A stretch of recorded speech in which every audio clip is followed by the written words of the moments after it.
Թեմայի մեջ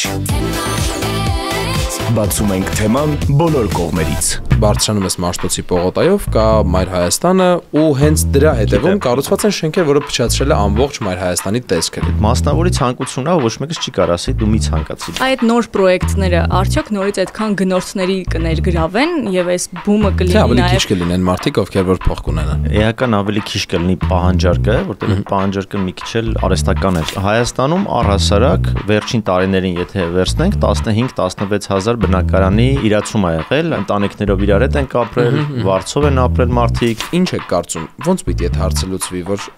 արդյոք չկա վտանգ, որ այդ մարդիկ այդ շենքում ապրում են։ Պետական օղակներում լիքը տարբեր process-ներ շատ դանդաղ են գնում կամ ոչ համակարգված են գնում։ Եվ ասել որ վերջ փող չունենք, չենք կառուցում շենքը, գնացեք ձեր հարցերը լուծեք։ Որոշում փոխվում է, ասում են դե գիտես, այս գազին միանալը X արժեր, հիմա X անգամ 10 է, կամ էլեկտրականությունը սակագինը էս էր, հիմա փոխվել է։ Թեմայի մեջ բացում ենք թեման բոլոր կողմերից։ Ողջույն բոլորին, ովքեր միացել են մեզ, հատկապես նրանք լսեն այս զրույցը ուշադիր, ովքեր դեռ տուն չեն առել, որովհետև այսօր քննարկելու ենք, թե ինչպես են փոփոխվում անշարժ գույքի գները Հայաստանում եւ ընդհանրապես տենդենսներն ինչպիսին են։ Իսկ ես սիրով ներկայացնեմ մեր հյուրին, մեր տաղավարում է Red Invest Group-ի համահիմնադիր տնօրեն Արսեն Ավետիսյանը։ Բարև ձեզ։ Բարև ձեզ։ Շատ ուրախ ենք, որ եկել եք ու շատ ուրախ ենք, որ sense կարևոր թեմայի մասին ենք այսօր խոսելու։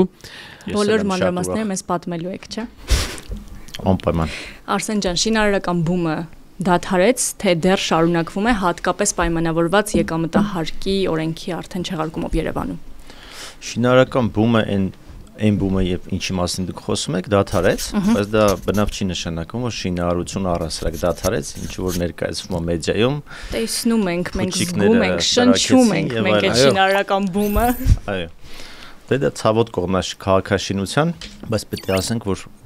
նորմերը տարեստարի լավանում են ու վերահսկողությունն էլ այդ մասով լավանում է, բնականաբար դեռ շատ աճելու տեղ ունենք ու դա ցավոտ թեմաներից է։ Շինարարական բումը այն իմաստով ոնց որ գիտենք, հա նախորդ ցիկլի մեջ եթե վերցնենք մոտ 7 տարվա ցիկլ անշարժ գույքի շուկայի զարգացման Հայաստանի, այդ մասով ավարտվեց, նույնիսկ ավարտը երևում էր 2024 թվականից սկսած, երբ որ հայտնել էր, որ եկամտային հարկի օրենքը դուրս է գալու Երևանից ու 24-ի սկզբից նոր նախագծեր չեն մտնում շուկա, որտեղ դրանից առաջ բոլոր նախագծերը շուկա են մտնում, իրանց կառուցապատման մոդելը, հա, ֆինանսական մոդելը, առասարակ բիզնես մոդելները հիմնված էին արագ վաճառքների, եկամտային հարկի վրա հենված վաճառքների վրա։ Այդ իմաստով բումը ավարտվեց, այդ իմաստով այդ տիպի նախագծերը, այդ մոդելավորման նախագծերը ավարտվեցին կամ ավարտին են, այսինքն դե շուկայում կան հիմա նախագծեր, որոնք ունեն ինչ որ քանակի առաջարկներ, բայց տրամաբանությունը այդ շուկայի ավարտվեց եւ ինչի ասեցի, որ շինարարությունը չավարտվեց, որտեվ սկսվեց նոր ու իմ համար շատ ավելի հետաքրքիր փուլ անշարժ գույքի շուկայի զարգացման Հայաստանի, ինչը հենված է նախորդ տարիների այդ ակտիվության կուտակած գիտելիքի տեսլականի վրա, փորձառության արդեն չէ։ Ու հիմա մեկը մեկից հետաքրքիր նախագծեր են մտնում շուկա, միգուցե ոչ այդքան մեծ ծավալներով, ինչքան որ սովորենք, բայց վստահեցնում եմ, որ որպես պրոդուկտ շատ ավելի հետաքրքիր են ու գնալով միջազգային գնորդի ունիվերսիտետի տեսանկյունից ավելի հետաքրքիր։ Եթե վերցնենք այս շրջանը, հա, այս զարգացման ցիկլը, կարանք անվանենք, որ պրոդուկտի փուլ է սկսել մեր մոտ անշարժ գույքի շուկայում, այսինքն պրոդուկտներն են հաճախորդներ բերելու եւ ներսի լսարանից եւ դրսի լսարանից։ Այդ նոր պրոյեկտները արդյոք նորից այդքան գնորդների կներգրավեն եւ այս բումը կլինի ավելի քիչ կլինեն մարդիկ, ովքեր որ փող կունենան։ Առանց եկամտահարկի գալ գնելու։ Էական ավելի քիչ կլինի պահանջարկը, որտեղ պահանջարկը մի քիչ էլ արհեստական էր, եթե այսպես ասենք, բայց արհեստական բառը պետք է ճիշտ հասկանալ, այսինքն մենք ունեցանք մի հատ ստիմուլ տվող գործիք, որը մեզ ակնհայտ գնողունակ սարքեց անշարժ գույքի շուկայում, դրանով պայմանավորված սկսեցինք բնակարանի պահանջմունքները մեր կամ առհասարակ անշարժ գույքի հետ կապված պահանջմունքները բարել։ Դրանք երկու ֆորմատներ լինում, հա, ներդրումային, մեկ էլ կենցաղային պայմանների լավացման, եթե այդպես վերցնենք։ Այս թազա նախագծերը, որ գալիս են, պետք է հաշվի առնենք ում համար են իրան գալիս, շատ ճիշտ հարց եք տալիս։ Իրանք հիմնականում կյանքի որակի բարելավման համար եւ ինվեստիցիայի համար երկու սեգմենտներ ընդգրկում են, եւ քանի որ գալիս են քիչ ծավալով, այսինքն չեն գալիս ամսական 10 հատով, այն եղած պահանջարկը օրգանական, որը որ մեր մոտ կա առհասարակ շուկայում, իսկ շուկայում միշտ անշարժ գույքի պահանջարկը կա, որտեղ անշարժ գույքը վերջը առաջնային պահանջմունք բարող ապրանք է, այսինքն եթե մենք մերկ չենք, սոված չենք, երրորդը մենք տանիք ենք ուզում, դա բազային պահանջմունքներից է մարդու։ Իսկ Հայաստանում առհասարակ վերջին տարիներին եթե վերցնենք 15-16 հազար բնակարանի իրացում է եղել, այսինքն մոտ 10,000-ը դրանցից եղել է գնման իրավունքի, այսինքն նորակառույց շենքերի ձեռքբերումները, իսկ 5-6,000 պլյուս մինուս եղել է երկրորդային շուկայի մեծ ծանոթ շենքերը, հին բնակֆոնդի։ Բայց այստեղ պետք է ասել, քանի որ կա ահռելի մեծ անդունդ, երբ որ ակտիվ քաղաքաշինական process-ներ են տեղի ունեցել այդ 80-ականների վերջերին ու միահագին 30 տարի մեր մոտ չի սարքվել, հա, մեր մոտ ահռելի մեծ պահանջար կա ձևավորվել, թեկուզ թաքնված, մենք սովորել ենք թաքցնել այդ պահանջմունքը, չգիտեմ, ընտանիքներով իրար հետ ենք ապրել, վարձով են ապրել մարդիկ, չեն ամուսնացել, գնացել են Ռուսաստան, այս ամեն ինչը նաև դրա բացակայության արդյունքն է եղել։ Հիմա մեր կենցաղը չեք զգացել, ու մենք փոխվել է, այսինքն թեկուզ են, որ երիտասարդները նախընտրում են ամուսնությունից հետո առանձին ապրել, արդեն բնակարան գնելու։ Ես ձեզ ասեմ, այդ եկամտահարկի օրենքը շատ մարդկանց հնարավորություն տվեց, որ կարողանան առանձին ապրել։ Երիտասարդ շատ ընտանիքներ ամուսնացան ու հաջորդ օրվանից գնացին ուրիշ տուն ապրելու։ Եթե գանք վիճակագրության ու հասկանանք ովքեր առան ու քանի տոկոս առան, մեր մոտ, եթե չեմ սխալվում, 700,000-ի կարգ է գրանցված աշխատակիցների քանակը առհասարակ Հայաստանում, եւ մենք ունենք ցուցանիշներ, մոտ 50-ից 60,000 հոգի են օգտվել առհասարակ ծրագրից, այսինքն ընդհանուր 10%-ն են օգտվել ծրագրից։ Բնականաբար դրանց մի մասը այդ խնդիրը չեն ունեցել կենցաղի բարելավման կամ ինվեստիցիա չեն ուզել անել, բայց մենք հասկանում ենք, որ այնտեղ ահագին մեծ սեգմենտ կա, որի մոտ այդ ցիկլը նոր է գալու ու առհասարակ եթե ես օրինակ որպես գնորդ ես եւս այդ շահառուների մեջ եմ մտել, ով էս ընթացքում ձեռք բերեց բնակարան եւ նորամուտը շուտով կլինի, բայց շատ Չէ, արդեն հանձնել են մեր շենքը ավարտականը, հանձնել են ավարտականը, տվել են բավականին լավ կառուցապատողը, իմիջիայլոց, բայց ես այդ ընթացքում փորձեցի այլ բանկով անել եւ այդ բանկը մերժեց ու փառք Աստծո որ մերժեց, որովհետեւ այն շենքը, որ ես էի ուզում գնել, տարածքը չեմ նշի եւ կառուցապատողին չեմ նշի, բայց այդ շենքը մինչեւ այսօր չունի ավարտական եւ մարդիկ բնակվում են այդ շենքում, չունենալով ավարտական եւ չունենալով շատ ու շատ պայմաններ։ Հիմա լավ, ինչ եք կարծում, ոնց պիտի այդ հարցը լուծվի, որ արդյոք չկա վտանգ, որ այդ մարդիկ այդ շենքում ապրում են։ Տեսեք, առաջի հայացքից ոլորտից հեռու մարդու համար բոլոր սլաքները գնում են դեպի կառուցապատողը։ Բայց պետք է հասկանանք, որ կառուցապատումը ինչ-որ փուլեր ունի ու ինչ-որ մասնակիցներ ունի, բացի բուն այդ նախաձեռնողից ում անունը կառուցապատող ենք, հա, դրել մենք կամ առհասարակ աշխարհում։ Կառուցապատողը process-ի ընթացքում շփվում է լիքը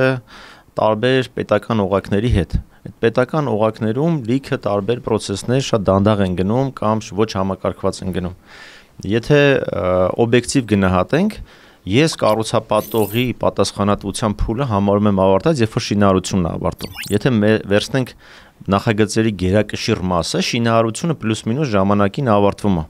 բայց այլ այդ process-ից հետո շինարարության ավարտի ու քաղաքի ընդունման process-ը, երբ որ դու շինարար ես ու քաղաքին ես ուզում տաս, քաղաքը քեզնից պիտի ընդունի։ Մի ահռելի բյուրոկրատիա է սկսում ու Բա ի՞նչն է պատճառը, Արսեն ջան, որ չեն տալիս։ Չեն տալիս։ Այստեղ շահերի բախում էլ կա ու մի քիչ կարող է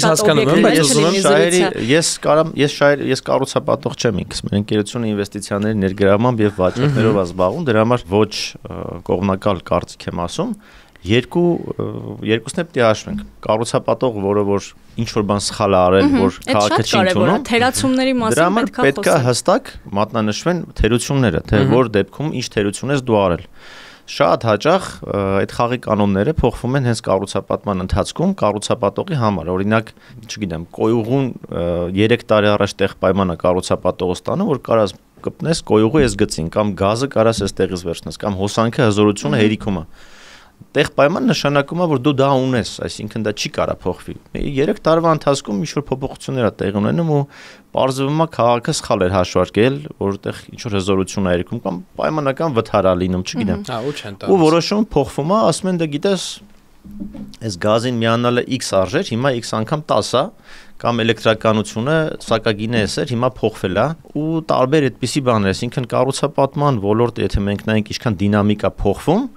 շատ դեպքերում լավ է որ այդ փոփոխությունը լինում է, բայց ինչքան է դա անդրադառնում եղած նախագծերի քարտեզի վրա, պլանավորված քարտեզի վրա, պետք է նայենք, որ ֆիքսենք դրական փոփոխություններ տեղի ունենում, բայց այդ դրական փոփոխությունները պետք է չանդրադառնան այն մարդու վրա, որը որ 3 տարի առաջ պլանավորել է քաղաքաշինական ինչ-որ պրոյեկտ, որտեվ չես կարող դու այսօր որոշես, վաղը ավարտես այս process-ը, մոտ 2-3 տարվա process-ը ամենանվազագույն սցենարով։ Ոչ մենակ process չէ։ Ու դու ցանկացած ներդրող, մենք պետք է հաշվի առնենք լոկալ ներդրողը լինի թե միջազգային, պետք է հասկանա, որ այդ ընթացքում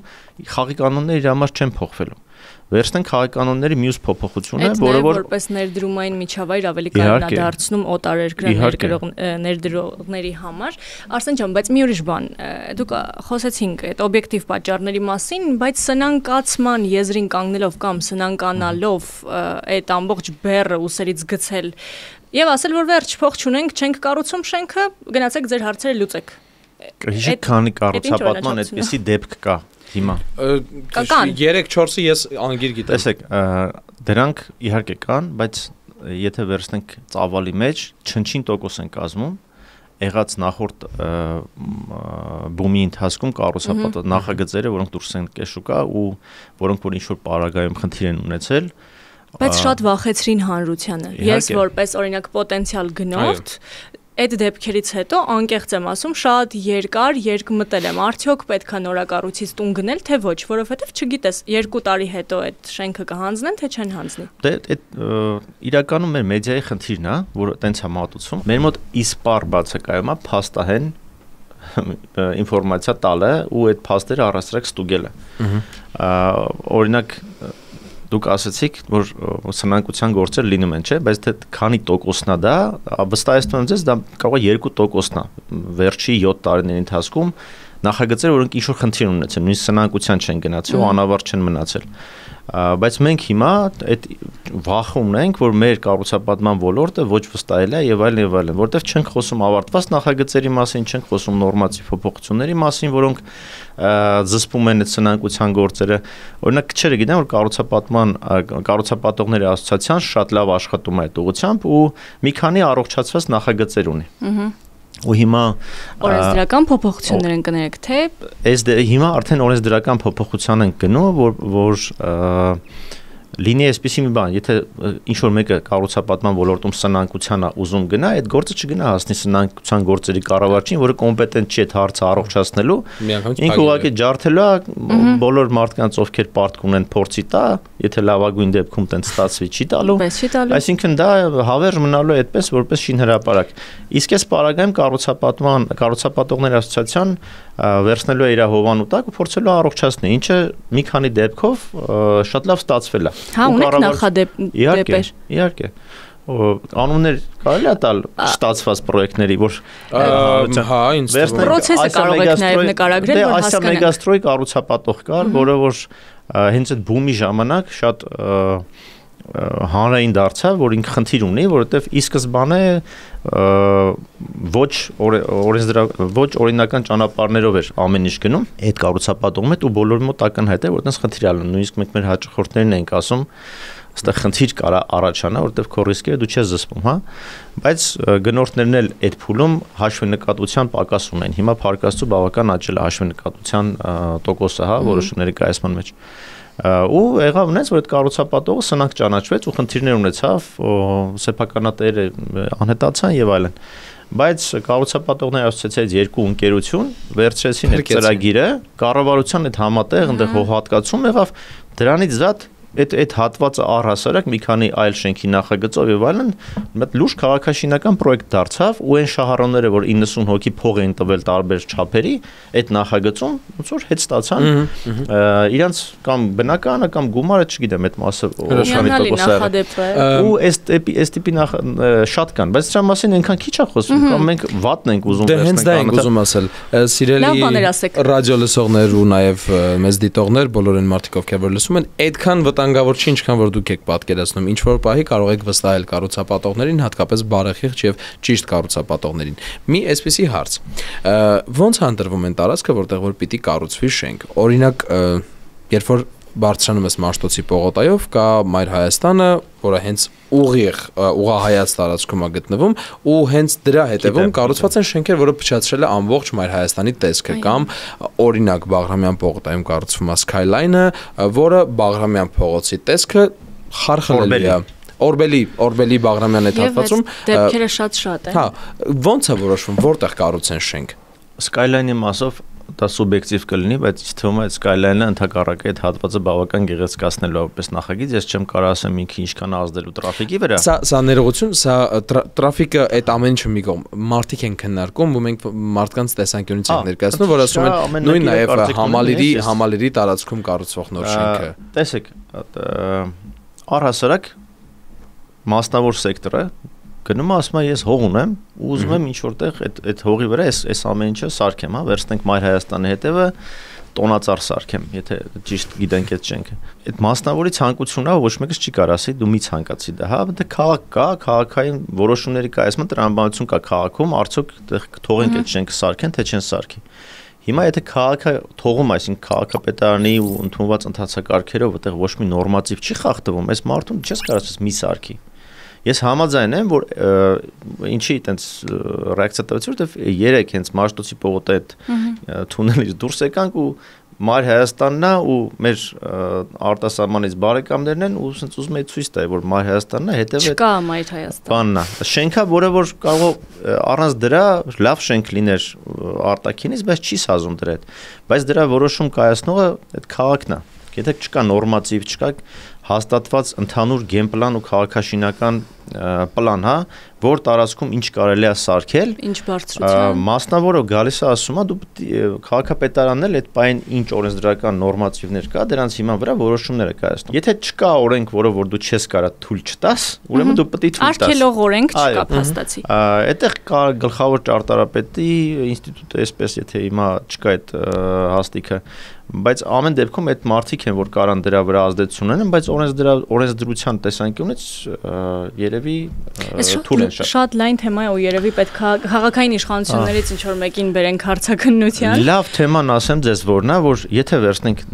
բումի սկզբում ես սիրում եմ ասել, կառուցվում են ծխախոտի տուփեր, այսինքն ով որտեղ հող ուներ, ինչ ուներ, մի բան սարքենք, քառակուսի մեծեր էին սարքում, որտեղ պահանջարկ կար ահռելի ձևավորված ու չկար առաջարկը դրա, այսինքն արագ սարքում էին։ Զուգահեռ զարգանում էր գնորդի ճաշակն ու հաշվենկատությունը այս ընթացքում ու կառուցապատողները, ովքեր իրոք փորձում են ինստիտուցիոնալ կառուցապատում անեն, այսպես ասած, ու մենք ինչի եմ ասում, որ հիմա ունենք լավ փուլ ավելի հետաքրքիր փուլ, որտեղ այս գիտելիքը որ կուտակվեց եւ հասարակության մոտ եւ այդ կառուցապատողների մոտ, հիմա թույլ է տալիս, որ այդ ծխախոտի տուփերը չսարքվեն, որտեղ դրա պահանջարկը այլևս չկա։ Կա պահանջարկ, հաշվենկատ, ճարտարապետական լուծումներով, ֆունկցիոնալ լուծումներով, լոգիստիկ լուծումներով, այս ամեն ինչը հաշվի առնել, այսինքն եթե մի ժամանակ ուղղակի հող կար մի տեղ ու շենք են սարքում, հիմա ընտրում են հողը որտեղ սարքեն, ընտրում են ում համար է պետք սարքել, որ սեգմենտն է ազատ, որ առաջարկ չունի, վերցնենք, հետո որտեղ է այդ հողը, լոգիստիկ եւ այլն ավելի թիրախավորված են ուզում անեն, այդ ճարտարապետություն, եթե վերցնենք երիտասարդների համար է շենքը, հա, կարող է պետք է միջ մոդեռն լինի, ոչ թե տուֆով, ինչ որ արկաներով ծանր մի բան ճարտարապետություն։ Դրա համար էլ քաղաքի տեսքը ամբողջությամբ փոխվել է։ Արսեն ջան, շատ վատ տեսք է հիմա մեր քաղաքը։ Կխոսենք այս թեմայով անպայման, իրոք մեծ թեմա է։ Արսեն ջան, տուն առնենք, թե սպասենք կեժանանան տները։ Տները չեն էժանան, հա։ Չեն էժանանալու։ Շատ հստակ վերջ։ Ես կարամ էլի փաստով ասեմ, ինչի չեն կամ տրամաբանական։ Շատ հետաքրքիր է այդ գնային տենդենսը ինչպիսին է։ Եթե վերցնենք 2024 թվական ու 25 թվականը, ինչ թվեր կան, հա։ Առհասարակ շուկան 10000 բնակարանի գնման իրավունքի օտարում է լինում եղել նախորդ 22 ու 23 այս թվականներին։ 24 թվականին մեր մոտ եղել է 16-17000 մոտավորապես, այսինքն մոտ 6-7 հազարով ավել, որտեղ եկամտայինը դուրս էր գալիս։ Դա ինչ է բերել, որ շատ նախագծեր, որոնք որ cash flow-ն պետք է իրանց լրացնեն 2025 թվականին, առաջ 20 կամ ամբողջ ընթացքում, վաճառքի պլանը, որպես այդպեսին, իրացել են 24 թվականին։ Կարճ ասեմ, սովորական մաթեմատիկա է, այսինքն ամսական քանի հատ ծախես, որ քո cash flow-ն տեղից ծնվի, կառուցապատում անես եւ այլն։ Հիմա շատ նախագծեր, որոնք հիմա շուկայում տեսնում ենք, 24 թվականին, 25 թվականի պլանը կատարել են մեծամասամբ։ Իսկ իրաց մոտ 25 թվականի վերցնենք մնացորդային 20%-ի վրա, որը կախվածության մեջ չի արդեն շինարարության տեմպից, գինը, չգիտեմ, 15% բարձրանում է կամ ավել։ Մենք ունենք 50 նախագծի մասնակից ենք եղել, շատ տարբեր նախագծերի ու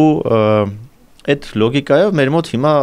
ավելի շատ գները բարձրացել են, քան նույնն են նույնիսկ մնացել, որովհետև մենք կատարել ենք այդ վաճառքի պլանը։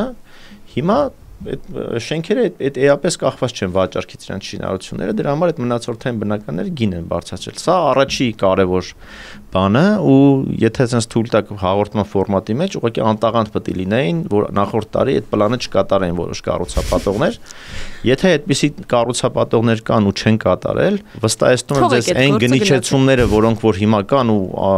անտրամաբանական գնիչեցումներ են, դրանք իրաց մեջ ռիսկ են պարունակում ու պետք չի ուղղակի գնիչեցման հետևից գնալ, պետք է ավելի հաշվենկատ լինել ու ռիսկերը մի քանի փուլ ներքև որոնել, նոր վստահ գնալ գնման, որովհետև էժան այս շուկայում դեռ չի նշանակում երաշխավորված որակ եւ կամ երաշխավորված ավարտ այդ ամենի։ Սա առաջի կարևոր փաստարկը։ Երկրորդը վաճառքի մեթոդն է, հա, որը որ հիմա վաճառվում է, թե նախորդ փուլում եկամտային հարկով էր վաճառվում, իսկ դա կառուցապատողի համար նշանակում էր, որ ամբողջ գումարը գալիս նստում է հատուկ հաշվին, դրանից X% ապասարեցում ու շինարարություն է դրանից ծնվում։ Այսինքն եթե փաստացի վերցնենք վաճառքի գումարներով էր շինարարությունը արվում ու հավելյալ սեփական գրպանից կամ բանկի տոկոսով փողով ու շինարարությունը քիչ էր մասնակցությունը այդ երկու խողովակների, հիմա փոխվել է դա։ Հիմա քո սեփական կապիտալը կամ բանկից կորպորատիվ վարկավորման տոկոսը շինարարության ֆինանսավորման մեջ բավականին մեծացել է։ Դրա հետ եկել է այն, որ դու պետք է այդ բանկի տոկոսը մինիմում կամ քո փողից դրած կորցրած շահույթի տոկոսը հաշվի առնես ու գնի ինքնարժեքի մեջ դա հաշվի առնես։ Դա նշանակում է, որ այդ տրամաբանությամբ գինը բարձրացել է, չի կարա նույն ապրանքը անցած տարվա այդ մեթոդով ու հիմա նույնը լինի։ Լավ բանն է, որ այս տարաժամկետ վճարման մեթոդն է ի հայտ եկել, որը ենթադրում է անտոկոս վճարում շինարարության 3-4 տարիների ընթացքում վերցնենք։ Սա հնարավորություն է տալիս գնորդին փուլ առ փուլ քիչ ծանրաբեռնվածությամբ ուղիղ կառուցապատողի այդ վճարումներով ձեռք բերում անել, թույլ է տալիս մեծ ռիսկերից, հա, մեծ գումար միանգամից փոխանցելու ու սպասելու կլինի թե չի լինի ռիսկերը զսպել իր համար, ամիս շինարարությունը գնում է, դու էլ ամեն ամիս այդ $2000 վճարում ես, վերջում զուգահեռ շինարարությունը ավարտվում է քո վճարումները նաև։ Սա շատ կարևոր մոդել է, սրանով պայմանավորված գինը բնականաբար երկրորդ փաստարկի հիման վրա բարձր է, որտեղ տոկոս կա, բայց բոլորը օքեյ են դրա հետ, որովհետև ռիսկերն էլ է զսպված համեմատաբար։ Որտեղ դու անմիջապես կառուցապատողից ես անմիջապես կառուցապատողից ձեռք բերել ռիսկ չի զսպում է ռիսկը, որ դու փուլային ես գումարը տալիս, վերցնենք եթե 3 ամիս ես տվել $6000, հա, ամիս $2000 ու շինարարությունը կանգնել է, դու կորցնելու մեծ բան չունես։ Իսկ այն մյուս պարագայում 100%-ը դու տալու ես, վերցնենք $100,000, դրա մի 50000-ը արդեն շինարարության մեջ է լինելու կամ ծախսված է լինելու։ Մի կարճ հարցել ու հետո ինչ կուզես արա, պահանջարկը անշարժ գույքի Երևանում նվազեց նախորդ տարվա վրա նկատի ունեք։ Այս տարի օրինակ, եթե նախորդ տարի ու այս տարի պետք չի այդ համեմատել, որտեղ նախորդ տարվա առաջի 21-ում մեր մոտ եղել է 4400 գործարք, երկրորդում եղել է 12000 գործարք։ Ինչը ռեկորդային էր, չէ՞, եթե ես չեմ սխալվում, 6000 գործարք։ Մի քանի տարիների ընթացքում 12 տարի։ 6000 գործարք, բայց եղավ պլյուս 6000 գործարք։ Դա ինչ էր խոսում, դա եթե կիսամյակներով նայենք, հա, երկրորդ կիսամյակը 100% կրկնապատիկ ավել եղավ, քան ակնկալվում էր, բայց դրանից հաջորդող կիսամյակը 2025-ի առաջի կիսամյակ եթե նայենք 30% անկում եղավ ընդհանուր առմամբ։ Դա երազանք էր երեք կարելի է ոլորտի մասնակիցների տեսանկյունից նայել, որտեվ ակնկալվում էր ավելի շատ անկում։ Եթե մեր կանխատեսումը ասենք, մենք մոտ 40% ենք կանխատեսում ոչ թե գների, այլ պահանջարկի անկում, դա շատ կարևոր է շեշտել։ Առաջի կիսամյակը 30% անկում եղավ, բայց երկրորդ կիսամյակը այս տարվա առաջին կիսամյակը 30% անկում եղավ։ Նախորդ տարվա առաջին կիսամյակի համեմատ։ Այո, բայց հաշվի առնենք, որ երկրորդը 100% աճել է, այսինքն լավ դինամիկա ունենք, այսպես ասած։ Եթե առհասարակ վերցնենք 2025-ի երկրորդ կիսամյակը ու 24-ին իր հետ համեմատենք, ինչը սիրում են անել բազմոցային վերլուծաբանները, հա, կամ մի հատ ռոկ աստղ կա, իրան էլ կարանք գտնենք, ինքից լսում եմ միշտ ինձ թվում է, ռոկ աստղա, տենց գրում եմ մեկ-մեկ, որ անշարժ գույք մի առեք, հեսա գնել իջնելու։ Մի խոսքով, ես սիրում եմ ասել տնային տնտեսությունները, այդ ռոկ աստղը մեկ էլ փաստաբանը, բազմոցային վերլուծաբանները։ 25 թիվը չի կարելի համատել 24 հետ, որտեղ այնտեղ անոմալ ոչ օրգանական գործիք կար, որ ազդում էր, հա։ Պայմանավորված հատուկ։ Այո, եթե վերցնենք 25 թվականի հունվար ամիսը ու այս ամիսների աճողականությամբ նայենք, դինամիկան նայենք, չի եղել մի հաջորդ ամիս, որը նախորդից պակաս է եղել։ Այսինքն 25 թվականից կայուն դինամիկան աճում է, այո, ու 20 մեր ամենամեծ ակսելերատորը շուկայի դա Տունեքսպոն է, Տունեքսպոն 25 թվականի սեպտեմբեր եղավ, Ձիաննան եւ Համլետը 25 թվականի սեպտեմբերի ցուցանիշը եթե նայենք, ոնց որ ակնկալում էր որ շուկան բուստ առնելու մի 10-15%-ով, հա, այդ հստակ այդ բանը ունենք մենք ցուցանիշը հիմա ունենք 25 թվականի սեպտեմբեր, հոկտեմբեր, նոյեմբեր, դեկտեմբեր ամիսները լավ աճողական են լինելու։ Այդպես էլ կշարունակվի կանխատեսումները։ Դե տեսեք հիմա 6000 հոկտեմբերը, սեպտեմբերը ամփոփած 6000 գործարք ա եղել շուկայում, ինչը շատ մոտ է 23 թվականի ցուցանիշներին։ Այսինքն եթե մեր մոտ 1300 գործարք հոկտեմբեր, նոյեմբեր, դեկտեմբերին պահպանվի, ինչը կանխատեսել է, մենք կմոտենանք 10000 գործարքի թվին, որը որ 21, 22, 23 թվականի միջին թիվն է եղել։ Դե հուսանք փաստով բոլոր ռոք երաժիշտները արդեն պետք է լռեն այդ բայց։ Դուք էլ գնացեք տուն առեք ուրիշներին վատ խորհուրդ տալու փոխարեն։ Ռոք երաժիշտին եւս խորհուրդ ենք տալիս։ Բայց կուզեի Արսենը մի քանի խորհուրդ տար մարդկանց, որոնք ուզում են անշարժ գույք ձեռք բերել։ Ինչ սխալներից խուսափեն եւ ինչից սկսեն։ Ինչպես ճիշտ ընտրություն կատարեն։ Տեսեք, երկու սեգմենտ կա, հա։ Նախ եթե դուք ուզում եք կենցաղի բարելավում անեք եւ եթե դուք ուզում եք ինվեստիցիա անեք, անշարժ գույքի ինվեստիցիան ամենահայտնի ուղղություններից է ինվեստիցիոն։ Կենցաղի բարելավում անելը դա